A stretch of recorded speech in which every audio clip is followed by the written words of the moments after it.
En un corte transversal de un tallo, como el que vemos en esta fotografía, podemos apreciar que xilema y floema siempre se encuentran organizados en cordones que reciben el nombre de haces o hacecillos vasculares.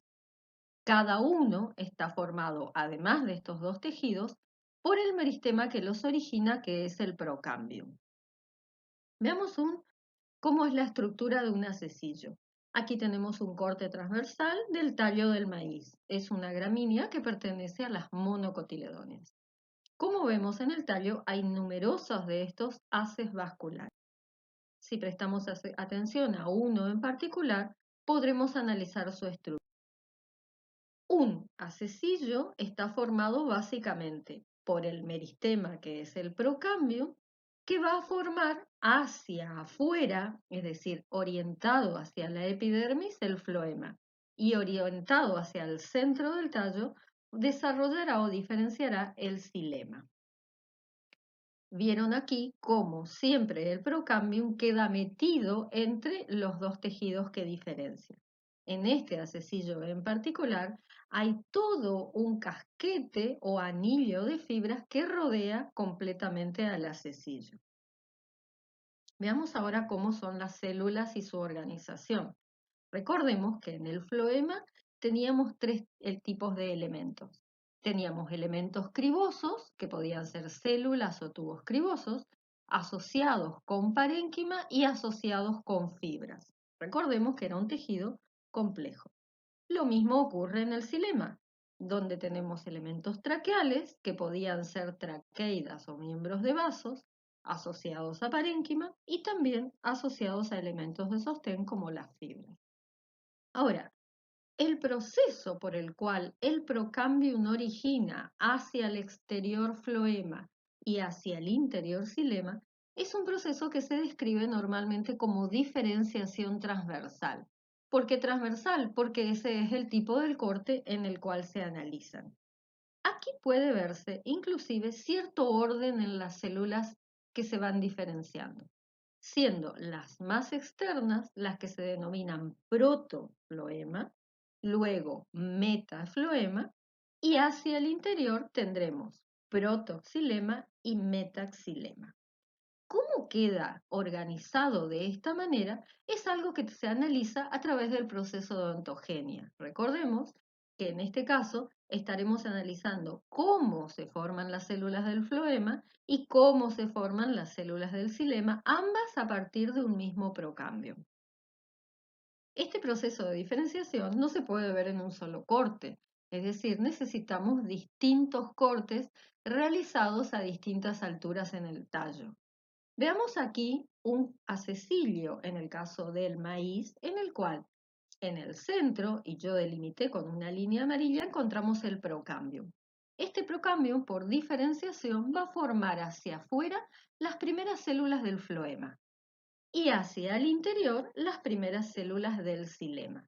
Como estos elementos son los primeros que se forman, pensemos en una semilla que germina y la plántula en sus primeros estadios de crecimiento. El primer xilema y el primer floema, en general, está formado por pocos elementos con gran cantidad de parénquima entre los elementos conductores. Por ser los primeros, de ahí la denominación de protofloema o protoxilema. Pensemos a medida que esta pequeña plántula continúa su crecimiento en altura. En ese caso, estos primeros elementos ya no serán suficientes para el transporte tanto del agua como de los fotosintatos. Entonces, ¿qué va a ocurrir? Ese mismo procambium va a continuar diferenciando nuevos elementos floemáticos, que ahora serán de un poco más tamaño, un poco mayor tamaño, y con más cantidad de parénquima y recibe el nombre de metafloema. Lo mismo ocurre hacia adentro. Se formarán nuevos elementos conductores, en este caso representado por un tercer vaso que se están formando aquí, y nuevos elementos conductores.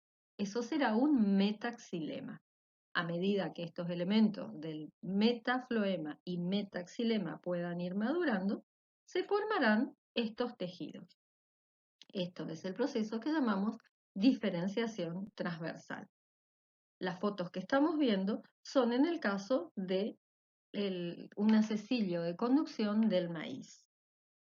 También en este maíz, es decir, en una gramínea, en un acecillo ya completamente desarrollado, como vemos en la tercera fotografía, los elementos jóvenes del protoxilema quedan hacia el interior y progresivamente son destruidos, porque sus paredes no son tan gruesas, formando lo que se denomina laguna protoxilemática. A medida que ocurre este crecimiento primario, si vemos en corte longitudinal, también hay diferencia entre los elementos conductores en el xilema especialmente. Los miembros de vaso en el protoxilema son de menor diámetro y mayor longitud y sus espesamientos de la pared secundaria pueden ser anillados o helicados. A medida que avanza el crecimiento y se forman elementos conductores en el metaxilema, estos tendrán disposición espiralada, más densa, es decir, escalariforme, reticulado, o serán miembros de vaso puntuados. Al mismo tiempo que hay mayor depósito de pared, hay mayor diámetro de estos elementos traqueales. Si vemos el mismo proceso de diferenciación transversal, pero en una dicotiledonia, y tomamos aquí como ejemplo el girasol, entonces, si pensamos en una plántula de girasol muy joven, tendremos este caso de la primera fotografía, donde el procambium va a estar formando protoxilema hacia el interior del tallo y protofloema hacia la epidermis. A medida que la planta crece en altura, este protoxilema será empujado hacia el interior por el metaxilema. Y lo mismo ocurrirá con el protofloema, que será empujado hacia la epidermis por un metafloema.